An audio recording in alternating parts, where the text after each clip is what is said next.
Hello, today I will be showing you how I make my iced coffee at home. This is my version of a caramel macchiato. I don't know what I'm doing. I just came up with this by doing some trying and failing a few times. I'm going to be doing 2 coffees, so I'm going to be drizzling 2 cups with caramel sauce. The first cup, we're going to be frothing our milk. This person likes their milk frothy, so we're going to do that. And then the second cup, we're not going to froth the milk because I don't froth my milk anymore. I used to, but I don't anymore. So again, just drizzle your cup with caramel if you have any, or if you want. You don't have to. And I actually started doing this with a Keurig. I used to have a shot option. I'll put a picture of it here. It was a great machine, but then I ended up moving on to the Nespresso brand, and I love this machine. It's amazing. What else can I tell you? I'm pretty sure you could make the coffee like this with just a regular coffee maker. You would just kind of have to try things and see how much milk to put in. I would assume it would be less milk because the coffee is not an espresso shot. So just try it out. Let me know if you do and how it goes.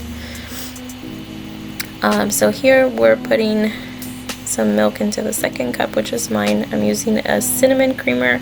It's gonna make it taste delicious, like Mexican coffee, café con canela. We're gonna be pouring the milk that got frothed in just the milk, and then we're gonna reserve the foam. To my understanding, a caramel macchiato is milk, a shot of espresso, and then foam on top. So here I'm going to show you what I have reserved for when the pod is done brewing. And I did froth this milk on cold. I do notice that when I do that, it does make the foam less intense than when I froth the milk on hot. But we're making iced coffee, so it has to be cold. If not, it's gonna melt the heck out of your ice cubes. So yeah, put your foamy yumminess on top. And this person likes whipped cream, so at this point you could just put more caramel drizzle on top, but because this person likes whipped cream, we're gonna put whipped cream, and then we're gonna put some caramel on top. My son was asking for more milk, but then he changed his mind. He just needed to give me his cup. I don't know how that goes.